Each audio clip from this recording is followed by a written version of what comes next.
ರಾಮ ರಾಮ ಗುಣ ಸೇಮ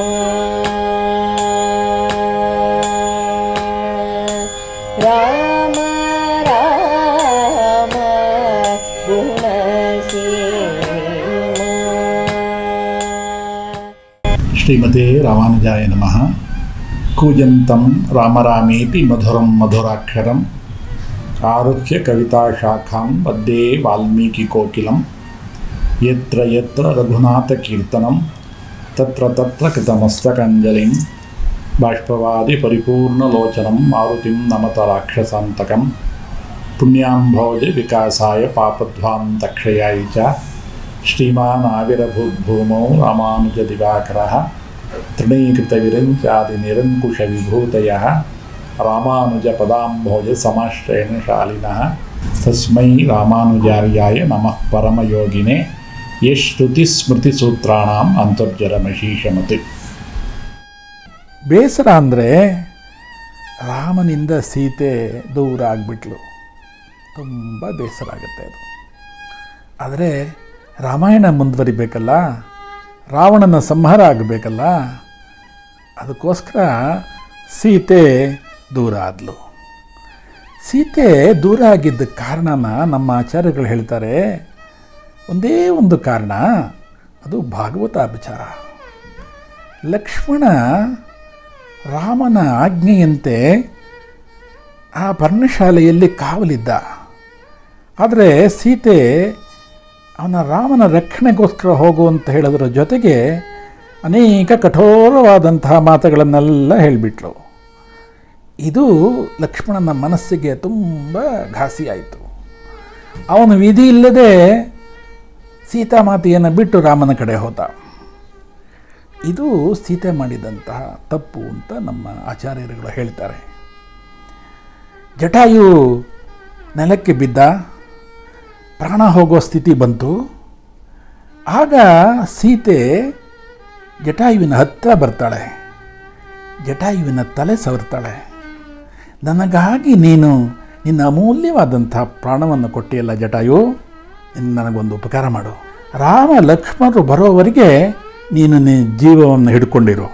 ಈ ಸಮಾಚಾರವನ್ನು ಹೇಗಾದರೂ ನೀನು ರಾಮ ಲಕ್ಷ್ಮಣರಿಗೆ ಮುಟ್ಟಿಸು. ಪ್ರಾಣ ಇನ್ನೇನು ಹೋಗಬೇಕು, ಆದರೆ ಸೀತಾದೇವಿಯ ಕರಸ್ಪರ್ಶ ಜಟಾಯುವಿಗಾಯಿತು. ಅವನು ಪ್ರಾಣವನ್ನು ಹಿಡಿದಿಟ್ಕೊಂಡ.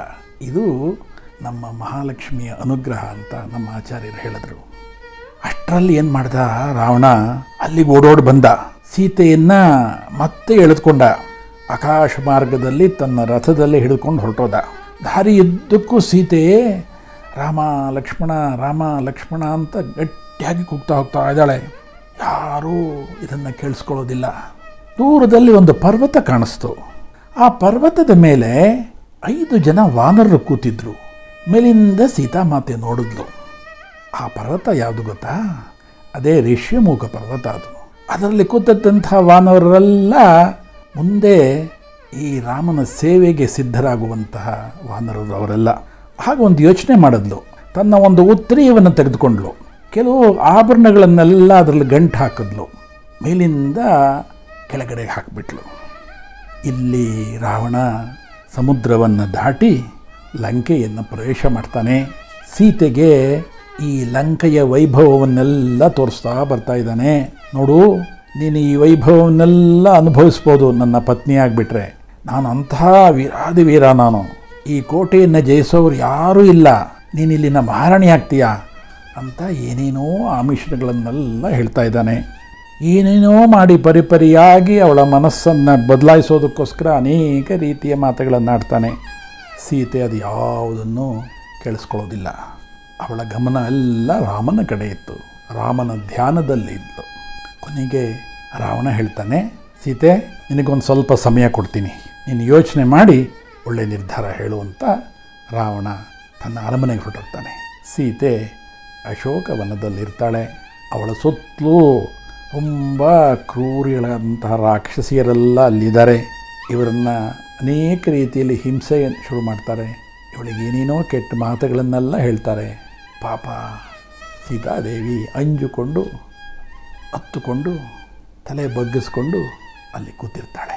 ಎಂತಹ ಸ್ಥಿತಿ ಬಂದುಬಿಡ್ತು ಅಯೋನಿಧಿಯಾದಂತಹ ಸೀತೆಗೆ, ಜಾನಕಿಗೆ. ನಿನ್ನೆಯ ದಿವಸ ರಾಮಕಥೆಯನ್ನು ಕೇಳಿ ಸೀತಾಪಹರಣ ಆದಮೇಲೆ ಅದೆಷ್ಟು ಜನ ಫೇಸ್ಬುಕ್ನಲ್ಲಿ ತಮ್ಮ ಅನುಭವಗಳನ್ನು ಹಂಚಿಕೊಂಡಿದ್ದಾರೆ. ಅನೇಕ ಜನ ಹತ್ತುಬಿಟ್ಟಿದ್ದಾರೆ. ನಿನ್ನೆ ನಮ್ಮ ಕಲಿಯನ್ ಈ ದೃಶ್ಯಗಳನ್ನೆಲ್ಲ ಮಾಡುವಾಗ ಅವನಿಗೂ ಗೊತ್ತಾಗದಂತೆ ಎರಡೂ ಕಣ್ಣುಗಳಲ್ಲಿ ನೀರು ಬಂತು ಅಂತ ಅವನು ಬೆಳಗ್ಗೆ ಹೇಳ್ದ. ಅಂತೂ ಸೀತೆ ಲಂಕೆಯನ್ನು ಸೆರೆಬಿಟ್ಲು, ಅಶೋಕವನದಲ್ಲಿ ಇರ್ತಾ ಇದ್ದಾಳೆ. ಈ ಕಡೆ ಮಾರೀಚನನ್ನು ಕೊಂದ ಶ್ರೀರಾಮ ಅಲ್ಲಿಂದ ವಾಪಸ್ ಬರ್ತಾ ಇದ್ದಾನೆ. ಉರಿ ಬಿಸಿಲು, ಅವನಿಗೆ ನಡೆಯೋಕ್ಕಾಗ್ತಾ ಇಲ್ಲ, ನೆಲದ ಮೇಲೆ ಕಾಲಿಡೋಕ್ಕಾಗ್ತಾ ಇಲ್ಲ, ಅಷ್ಟು ಸುಡ್ತಾ ಇದೆ. ಕಲ್ಲುಗಳು ಮುಳ್ಳುಗಳೆಲ್ಲ ಆವರ್ತ ಆಗಿಬಿಟ್ಟಿದೆ.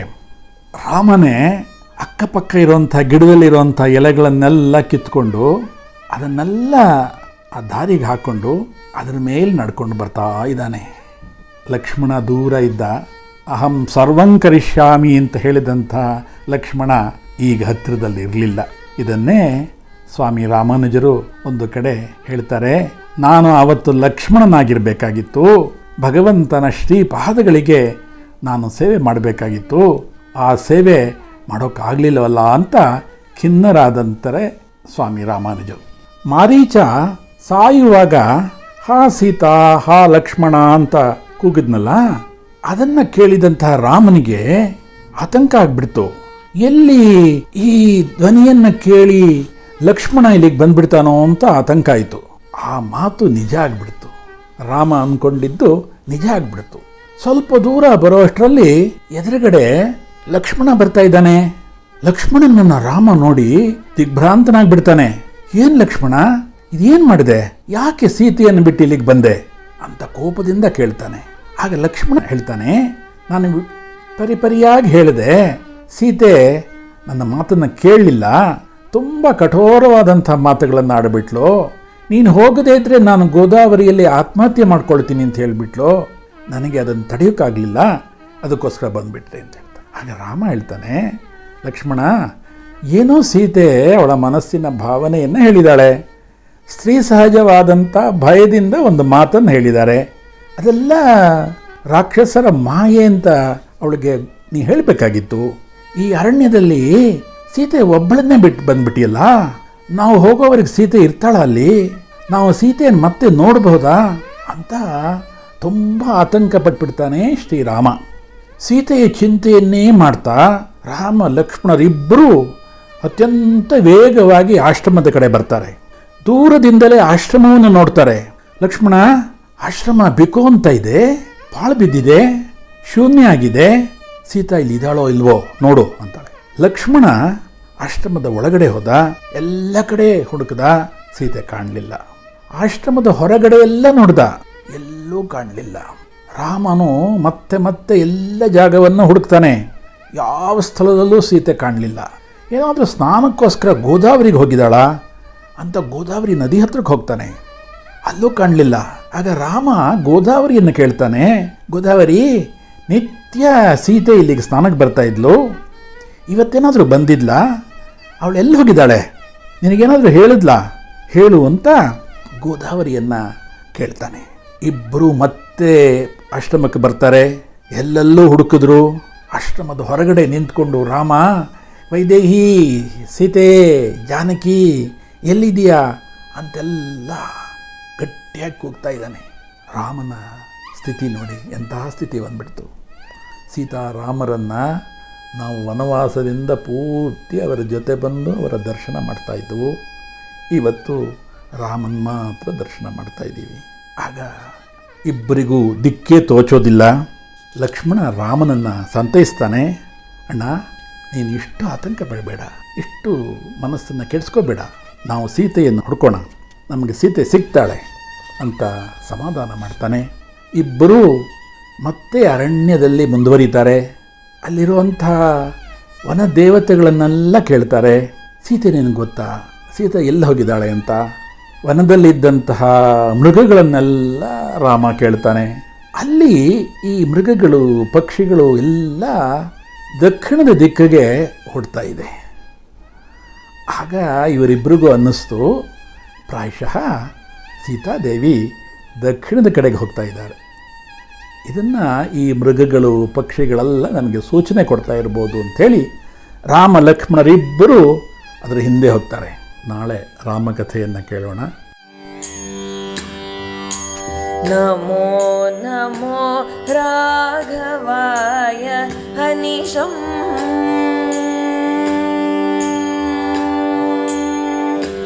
ನಮೋ ನಮೋ ರಾಘವಾಯ ಹನಿಶಂ ನಮೋ ನಮೋ ನಮೋ ನಮೋ ರಾಘವಾಯ ಅನಿಶಂ. ಇದು ಶ್ರೀ ತ್ಯಾಗರಾಜ ಸ್ವಾಮಿಯವರ ಮೊಟ್ಟ ಮೊದಲ ಕೃತಿ. ಈ ಕೃತಿಯಿಂದ ಶ್ರೀ ತ್ಯಾಗರಾಜ ಸ್ವಾಮಿಗಳು ರಾಮಚಂದ್ರನನ್ನು 24,000 ಕೃತಿಗಳಿಂದ ಹಾಡಿ ಹೋಗಿದ್ದಾರೆ. ತ್ರೇತಾಯುಗದಿಂದ ಪ್ರಾರಂಭವಾಗಿ ಇಂದು ಮುಂದು ಎಂದೆಂದೂ ಶ್ರೀರಾಮನ ಸ್ತುತಿ ನಡೆಯುತ್ತಲೇ ಇದೆ. ಅನೇಕ ಸಂತರು, ಆಚಾರ್ಯರುಗಳು, ಆಳ್ವಾರರುಗಳು, ಹರಿದಾಸರು, ವಾಗ್ಗೇಯಕಾರರು ತಮ್ಮ ಕೃತಿಗಳಿಂದ ರಾಮ ವೈಭವವನ್ನು ಹೆಚ್ಚಿಸ್ತಾ ಇದ್ದಾರೆ. ಇಂತಹ ಮಹಾತ್ಮರ ಪಂಕ್ತಿಯಲ್ಲಿ ಶ್ರೀ ತ್ಯಾಗರಾಜ ಸ್ವಾಮಿಗಳು ಒಬ್ಬರು. ಇವರು ರಾಮನ ಪರಮ ಭಕ್ತರು. ನಾಳೆ ಪುಷ್ಯಬಹುಳ ಪಂಚಮಿ ಶ್ರೀ ತ್ಯಾಗರಾಜ ಸ್ವಾಮಿಗಳ ಆರಾಧನೆ. ಇದರ ಪ್ರಯುಕ್ತ ನಿಮಗಾಗಿ ವಿಶೇಷ ಸಂಗೀತ ಕಾರ್ಯಕ್ರಮ ನಮೋ ನಮೋ ರಾಘವಾಯ ಅನಿಶಂ ತಪ್ಪದೆ ಕೇಳಿ. ಲೋಕ ಸಮಸ್ತ ಸುಖಿನೋ ಭವಂತು. ಶ್ರೀಮತೆ ರಾಮಾನುಜಾಯ ನಮಃ.